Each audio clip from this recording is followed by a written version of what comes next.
Wednesday, March 28th. Ryan. There. The first entry in the journal. My own name.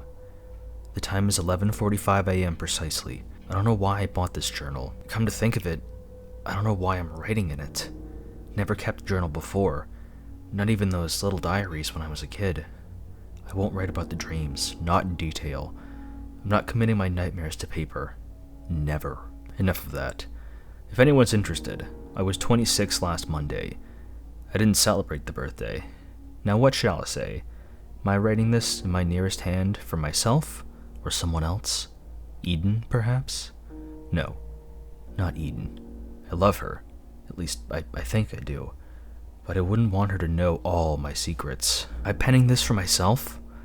Yes, in part, but only in part. To someone out there who will maybe read this in 50 years when I'm dead, or even for a stranger's eyes in a remote future epoch, 10, 20,000 years from now, when I'm a nobody of ancient history, one more item on the archaeological list. Who are you, anyway? I wonder what you're like, reader. Funny, I hadn't meant to wander off like that. Let's started. Damn, my first mistake. And this is so early. As I was saying, let's start with today. I was browsing through one of those old curio shops in Rackham Lane, looking for, well, nothing in particular, when I saw this old dark green leather-bound journal with an embossed pattern down the side in a faded green color. What is it they call that fancy patterning? Tooling, I think. Whatever. The book lay there on a back shelf, smelling slightly musty, as old as the century. The off-white pages inside, like old snow, begged to be covered in marks. I recall the journal was beside me, one of those glass globes that whirl up a snowstorm when you shake them. Geez, why did I bother to slip that in that little observation? Who cares? I'm still not sure why I bought the journal. But then, we all do things for no good reason almost every day, don't we? Or is it just me? No, I don't think I'm that unique. I got a pen to go with the journal, one with a nib that you stick in an ink bottle, an old-fashioned pen for an old-fashioned book. Out of character, Eden would say, if she knew. Lewis, he's a friend of sorts, would say the same. Shows how much even lovers and friends know about you. I'm supposed to be this streetwise, live for the moment guy, whatever the hell that's supposed to mean. But we all have our hidden sides. All of us. No, scrub that last thought. I've just remembered a whole batch of creeps that have crossed my path over the years. They didn't have any hidden sides. The TV's on, in the corner of the room. Some jerk just came on the screen. One of those mainstream rock stars in his late 20s, wearing a watch that cost me, and most people, a year's wages. Is that fair? If you think so, you're either rich or crazy. Okay, some performers are talented, but David Crane, lead singer of Arachnophobia, sure the hell isn't one of them. Maybe you're a fan and want to strangle me with a guitar string. It's odd how I keep writing as though some stranger's going to read this, but maybe all diarists do that. Wouldn't know, I'm new to this game. Well, it's late. There's nothing on the box, and the bed looks inviting.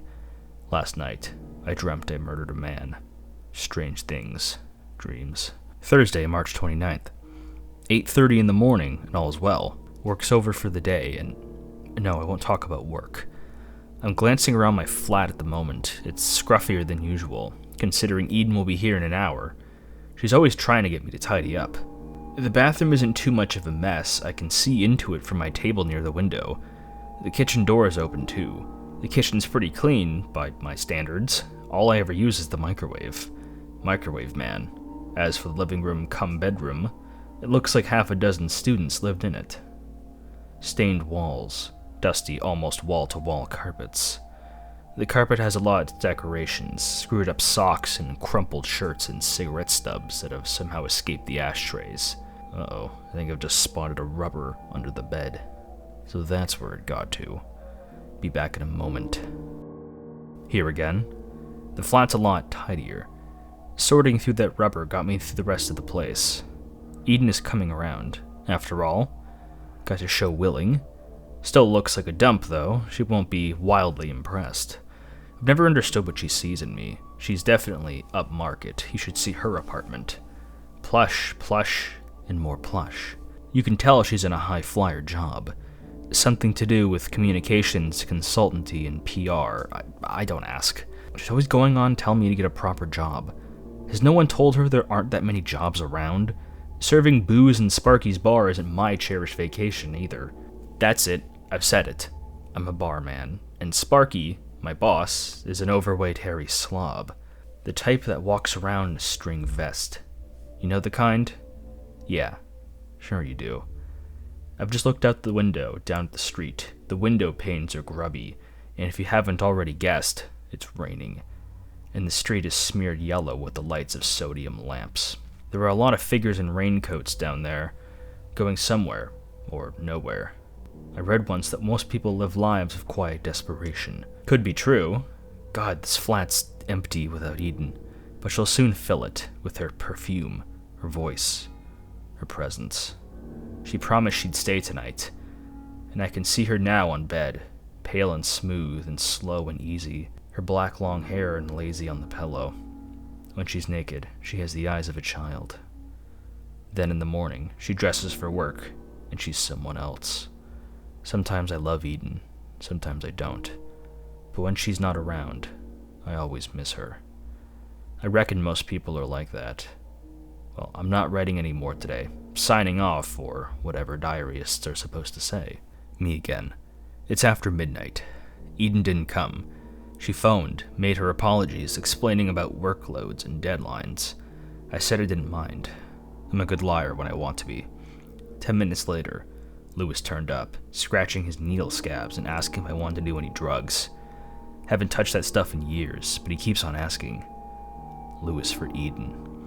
Not much of a trade. He started to babble about imaginary spiders, brushing them off his sleeves. I had to kick him out. I watched TV for an hour. It was a program on serial killers. No, I'm not especially morbid. There's been this serial killer scaring hell out of the city for the past few months. The media have dubbed him the dealer because he has this thing about playing cards and... No, I don't feel like writing about the dealer tonight. It's still raining, and the street below is deserted. Everywhere, there's a gap that's shaped like Eden. I don't want to write about the dreams. I've been staring at the bed. It's not inviting tonight. Friday, March 30th, 11:32 p.m. Eden went home 10 minutes ago. She came round on a surprise visit, and found the flat in one hell of a mess. That's the trouble with surprise visits. You ever have that trouble? Bet you do. She wrinkled her nose and said there was an unhealthy smell. I hadn't noticed it, which probably said more about me than it does her. And she pointed out all these spiders that have moved in since she last came. True enough, a fair number of cobwebs have sprung up in the corners, but spiders keep the flies and bugs down, don't they? Well, that's my excuse. She let it go without a fuss. I love Eden. She told me that her parents intended to call her Eve, but decided on Eden, less common. Never knew that. I like those little details. The sex was okay, which means it wasn't okay. With me and Eden, the sex has always been a lot more than okay. Whatever. We fell asleep. Bad move. I woke up shuddering, my heart performing a bongo rhythm. Eden just stared at me with big scared eyes. She'd said I'd been talking and screaming in my sleep, talking about God and the devil and the 7 sleepers and the woman I was murdering. Jeez, no wonder Eden was frightened. Somehow we calmed each other down, with soothing words about dreams only being dreams, made coffee and small talk, and then we watched TV. Another bad move. There was a fresh report of the dealer. He'd murdered a woman in her flat a mere couple of blocks away from an hour before Eden arrived. Eden gave me this look. There was no obvious accusation in it, no real hint of fear, just this look. I knew she was thinking about the blackouts I've been suffering since my late teens, but she didn't say a word. She gave me a half smile and a half-hearted kiss. Then I was looking at a closed door and listening to the clack of her heels receding down the corridor. I've been looking out the window for the best part of an hour. The rain eased off. Somewhere out there, I thought, is the dealer. Then I start to wonder about the 7 sleepers. I'd read about them long ago. I was an avid reader once, before I flunked college and discovered the bottle. Maybe I'll play Central Library a visit tomorrow. Then again, maybe I won't. Saturday, March 31st, 2:15 a.m. Okay, it's not Saturday anymore by the clock, but it feels like a Saturday, alright? Work was a bitch. Sparky was a bastard. They went well together. A 12-hour shift ended at 2 in the morning. I stayed off the booze every minute of it. But Sparky was on my back all the way, writing me about my attitude, how I washed the glasses, every damn thing. I bit my tongue and took it. I need the money. I called Eden 5 or 6 times from work when Sparky wasn't looking, and left messages on her answer phone. I think I need Eden more than I love her. I've been thinking about religion. The dealer didn't kill anyone tonight. I never went to the library. Sunday, April 1st, 11:20 a.m. Last night, God came to me and told me to murder people. He was dressed as Santa Claus and wore dark glasses. Maybe it was an April Fool's joke. Maybe God has a black humor. You tell me. It was only a dream, I tell myself. Only a dream. I'm writhing in this bar. No, it's not Sparky's bar. I never drink in Sparky's bar. Not on the other side of the counter, anyway. I've downed my first whiskey of the day. I'll be drunk soon, I hope. Memories of Eden have banded together, ganged up on me. I'm sitting, glass in one hand, pen in the other, staring back down the years. I see Eden in her blue raincoat and red scarf, leaning against the railings of the college main hall. I've noticed her before, but for the first time, she smiles at me. Her smile is... Eden. Can't express it any better. That Eden smile saw me through months, years, as she rose higher and I sank lower. If only it hadn't been those blackouts. There we go again. Excuses. Self-pity. If I'm a loser, it's because I played the cards I was dealt badly, not because I was dealt bad cards. It's starting to rain again. I watched the puddles forming. There was a lot of empty glasses on my table. Can't remember how they all got there. Eden hadn't been answering my calls. Maybe that's why I'm eyeing the girl at the bar, her face frosted with powder, mouth slashed red with bright lipstick. She looks cheap, as in cheap by the hour. Sometimes you take comfort wherever you can find it, even counterfeit comfort. 10:56 p.m. She left my flat an hour ago, about the time my hangover wore off. Her name was Angel, she said. For me, she was an angel for a while, a ministering angel. And she was my priestess confessor. I told her everything. I told her stuff I daren't commit to paper. Everything. She didn't judge. She didn't condemn. Oh, sure, I know why. She didn't damn well care. Doesn't matter. I feel absolved, stupid as that sounds. I haven't a clue what she felt, if she felt anything. She had fresh bruises all over her body, some purple angry. I asked where she'd gotten them. Part of the job, she replied. Customers get what they pay for. Angel was wearing a small fortune in the slim shape of a watch. I recognized it as the one David Crane wore on the TV broadcast. When I pressed her about it, she refused to admit anything. Professional confidence, but her expression told it all. The watch was from Crane, rock idol and darling of the chat shows. The bruises were for him too. I had damn all money to give her. She didn't mind. I want to see Angel again. I know I won't. 11:12 p.m. Eden just phoned, asking if I wanted to come over. I didn't want to see her. I told her to come right round.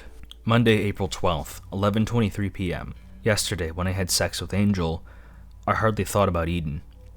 I don't love Angel. Last night, when I made love to Eden, I thought about Angel all the time. I love Eden. Life is a Leonard Cohen song. We speak in code because we think in riddles. Eve was hardly through the door when she asked me about the blackouts. Were they getting worse? I mumbled something or other. Then she took me by the hand and sat me down on the bed, and she smiled that Eden smile, that smile I saw years ago, when we were first-year college students. At that moment, I was certain of two things. I would never love anyone as I loved Eden, and I was the last man Eden should have as for a lover. It wasn't just that she was a winner and I was a loser. I'm not proud. I could live with that. No, it was more than that. In a rare instance of revelation, I knew I was death, but I couldn't find the words to tell her. I'm still struggling to frame the words, explain the insight. What to say? That I'm death himself? The Grim Reaper? No way, nothing so grand. Perhaps in a way I'm death for some, except I'm not sure what that means. And I'm also a dead man, but I haven't much a clue what I meant by that either.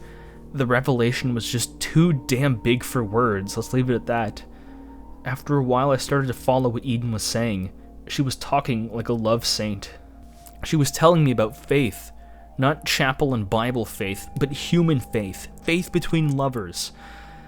Eden was saying she was sorry for not trusting me, for suspecting that I might have caused harm. Okay, she admitted. So I had blackouts. She'd seen plenty of them over the years. But I'd never hurt anyone while I was lost to the world. She put her arms around me and insisted there was no danger in me at all. She was wrong, but I said nothing.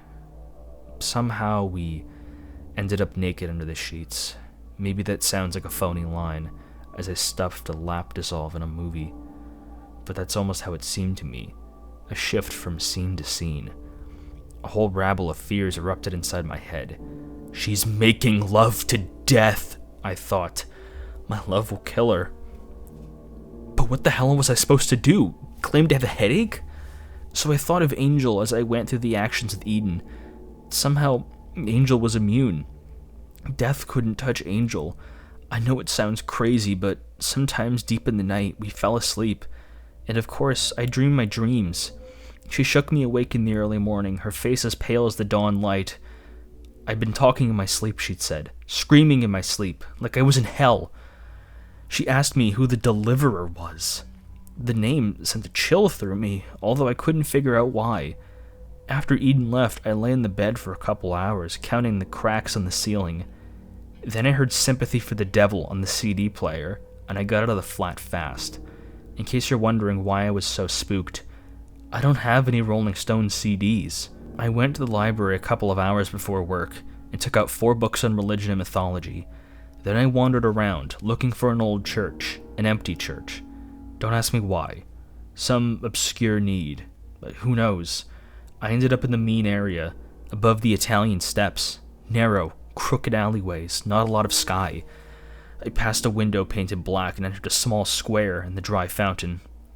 That's where I saw the church. It was one of those gray, neo-Gothic buildings with stained glass and the tall, tapering windows. The sign was a worse for wear and weather, Saint Septimus. I walked up to the door. I almost went in, then turned and walked away. When I finally arrived at Sparky's, he gave me all kinds of hell for being an hour late. Can't blame him for that, much as I loathe the creep. Next time, even 1 minute late, I get the sack. Won't break my heart. Haven't read the library books yet. I watched the TV. The dealer didn't kill anyone today. I'm afraid to go to sleep. Thursday, April 3rd, 9:27 a.m. I've made a decision, a firm decision. Things have gone downhill since I started this journal. Perhaps writing troubles down makes them worse. I don't know. I'll try a few days, maybe a week, of restricting myself to a few brief notes a day. I won't bother reading the library books. It came again last night. 11:36 p.m. The dealer killed a man tonight. Wednesday, April 4th, 10:50 p.m. My day off work. Eden rang. Told her I was catching up on sleep and best not to call around. She's better off without me. Lewis came banging on the door. Told him to go to hell. I'm better off without him. The dreams haven't gone away. The dealer didn't kill anyone today. Thursday, April 5th, 11:26 p.m. Didn't sleep last night. Broke a glass at work, but Sparky wasn't around. Eden phoned, told her I was busy. No murders. Am going to stay awake tonight. Friday, April 6th, 12:15 p.m. Stayed awake, haven't read the library books. Eden rang, told her to leave it for a few days. No murders. Must sleep. Something happened to the electricity. Death knocked on my door, but I wouldn't let him in. I'm no fool. Saturday, April 7th. Slept till midday. Dreams getting worse, coming nearer. No reports on the dealer. Went to St. Septimus, it didn't go in. Eden didn't call. The lights are turning on and off on their own. I prayed to Angel before I went to bed. She rang me to sleep with an Ave Maria. Deliver us from evil. On, off, on, off. Sunday, April 8th. Dream still bad. Not sure I woke up. I watched the light switch for 2 hours. It didn't say a word. Spiders everywhere. The deliverer killed a woman today. Monday, April 9th. The clock keeps going around. It won't tell me the time. Santa Claus gave a gun to me. Let loose the puppies of war. I died last night. Tuesday, April 10th. Today was not a good day. Wednesday, April 11th. My name is Ryan, and I'm afraid I'm losing my mind. I'm sitting here, by my table, in my flat, writing very slowly, very carefully. Yesterday, I took a step that either drove me insane or saved my sanity. I'm not sure which. Yesterday, I accepted the impossible might be true, that Santa Claus might be real. No, that's not it. Concentrate, Ryan, concentrate. I've read the books. I think it's evening now. Yes, it's evening. God, there are spiders all over my flat. Living room, kitchen, bathroom. Oh, what tangled webs they weave. Can't concentrate. Don't think I've eaten for a week. The flat stinks. I stink. That stuff I wrote over the last week must have been miles out of my head. Haven't left the flat for a week. I don't think. Hard to say. I'll tell you the truth, if I can keep my thoughts still. They're rowdy little boys running around in a playground. I haven't told you my secrets, not since I bought this journal. If you're reading this, you'll know what I've done to the cover. I cut a title into the leather bounding. It took me a long time because I used my fingernails to cut the words.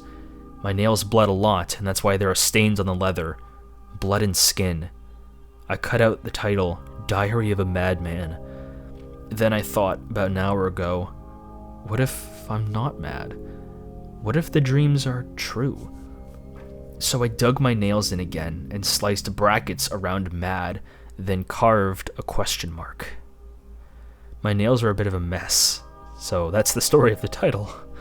Now, I'll tell you the story of the story. God didn't speak to me. Santa Claus. Blood on his beard. No, I'm losing it again. Must get out of the flat. Eat. I'll tell you later. Yes, go out. Go to the church. 12:15 a.m. I'm sane for the moment. As sane as I get, that is. These bouts of sanity don't last long, so I'll write fast while I still have my marbles. I went out 3, maybe 4 hours ago. I must have eaten. My stomach feels full. Enough of that. I went to the church, to St. Septimus. When I was climbing the Italian steps, I heard following footsteps. Didn't take any notice at first, no reason to. Then I stumbled over a step. The footfall stopped. I looked back in the dark. The dark was too dark. It hid whoever was there. I carried on. The tracking footsteps started again. I stopped. They stopped. I continued on. They followed. Just like on the movies. Imagination, you say? The imagination of a madman? I don't think so. You weren't there. You don't know what happened next. The door of St. Septimus was open. Wide open. At first I thought there was a late service, but I discovered the lights were off when I slept inside. There were plenty of candles congregated on the altar and shrines at the feet of the statues. Not a soul in sight. And all those lighted candles. What church leaves its doors wide open at night with the lights off and the candles burning? Makes sense to you? I know I wasn't mad at the moment. I'm sure I wasn't. When you're inside a church, you walk quietly, don't you? I moved softly all the way down the nave, my eyes fixed on the altar. Then I heard muffled footsteps behind me. I spun around at the instant the back of the church went dark in a sputter of dozens of candles. There were 2 candle racks at the rear of the church, one each side of the door, some 20 feet apart. And the candles went out at the same moment. Whoever was back there had quenched the flames simultaneously. Then I thought, there must be 2 people back there. although two individuals acting in synchronicity, extinguishing at least 20 flames each, and all that in a microsecond, was as wild as a notion as a single man with a 20-foot arm span. I waited there near the altar rails for someone to move, speak, even breathe. Nothing. The waiting game got too much of my jangled nerves. "Anyone there?" I called out. Answer came there none, as the poet would say. But there was a powerful sense of, what shall I call it, bad presence? Yes, a bad presence in the dark at the back of the church. I admit I was scared. Maybe you think you wouldn't have been, but you weren't there. I hesitated, not knowing whether to advance or retreat. Then the blindingly obvious struck me. If I hadn't been enfeebled by my weakened limbo, I would have realized earlier. There were scores of candles in the rest of the church, more than enough to enlighten the blackness around the door. As they put it in the very worst of novels, some blasphemous, tenebrous miasma lay upon the benighted air. Let's just say the back of the church was black as sin. That's when I tasted raw dread on my tongue. Fear can make you act like a hero as easily as a coward. The spur of terror drove me to attack, not retreat. Another flip of the coin and I had run in the opposite direction just as fast. I raced at the coagulated blackness, shouting my head off. I have no idea what I shouted. Some token defiance, I suppose. The darkness split in two the instant I plunged it. I glimpsed a fleeing something or other on the right, darting down the side of the nave. And I saw, much more clearly, a man streak out of the arched doorway. By the time I was out in the open, he was gone. But his afterimage stuck in my brain as I caught my breath. I settled on that image and a smell that accompanied it. In the dark behind my eyes, I saw the man's face, pale and vivid. In the smell, the unmistakable coppery scent of blood. Yes, my mind's clear now. I can sense the clarity of it as I write. I hope my sanity remains long enough for me to tell you all I know. I saw his face and smelt the blood, yes, but there was one more detail. His suit, as far as I can discern, was dark and unremarkable, but there was something sticking from an oversized breast pocket. A playing card. I couldn't be certain, but I'd laid long odds it was the Queen of Hearts. The huge breast pocket bulged fit to burst. I didn't take much note of that at the time, not until I got home and switched on the TV. The news came on 10 minutes later. The first reports were of the dealer. He claimed another victim, a middle-aged woman, Lisa Carrick, mother of 3. Her heart cut out, and another heart, the previous victim's, pushed into the cavity, along with a card, the Queen of Spades.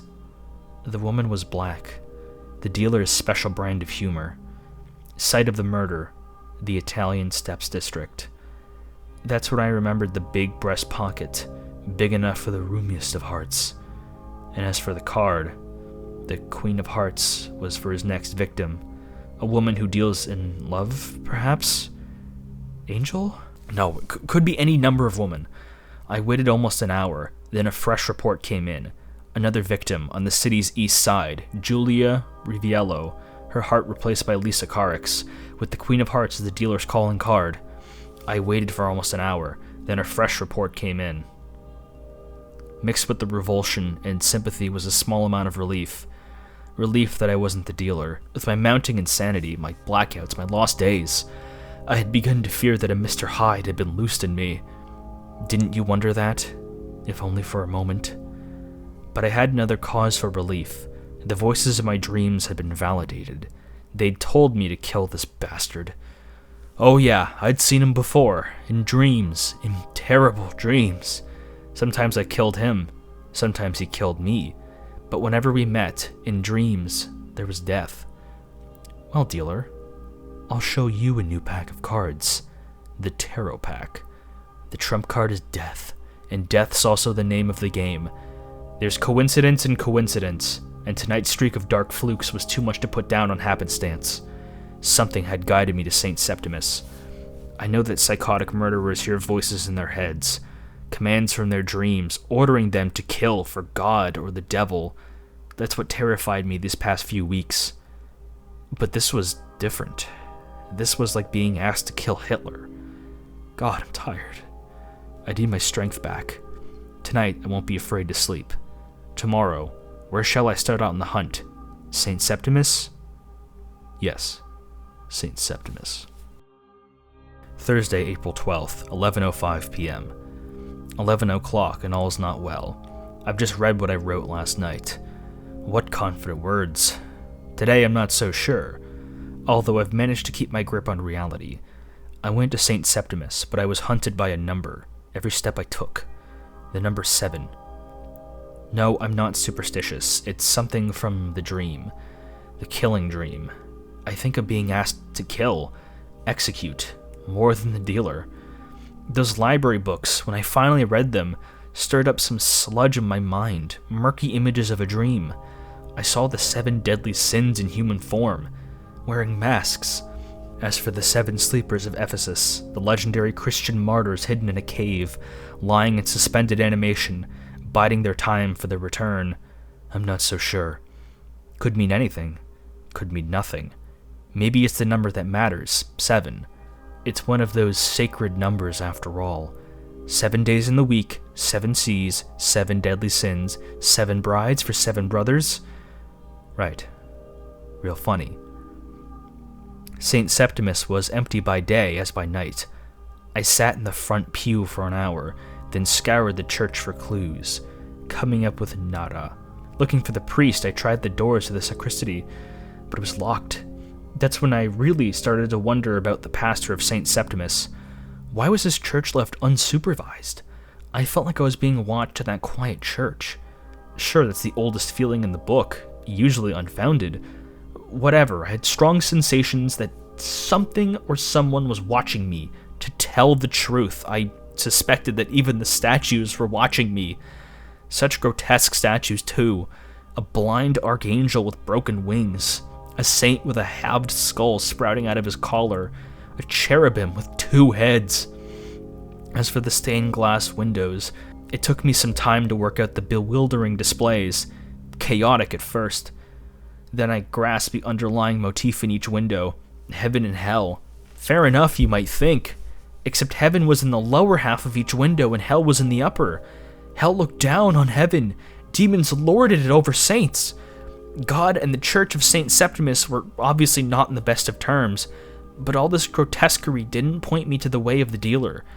I sat down near the altar, ready to chuck in the towel for the day. Not even a clue in sight. Then it hit me, and I cursed myself for my stupidity. It was in a name. St. Septimus. Septimus, 7. That number again. Killing the dealer. I'd be willing to play God on that score. Right or wrong, I'd do it, if only to spare future victims. But if there were 6 others, 7 slaughters... No way. That would make a serial killer out of me. I won't do it. I won't. I've just realized something. Tomorrow's Friday the 13th. I'm not superstitious, but the bedside lamp has just turned itself on. The open bed is a trap, waiting for me to fall right in. There's a spider on the pillow. Friday, April 13th, 3:15 p.m. I lost my mind this morning. It was a hard fight to get it back. He's coming nearer. That being in the dream.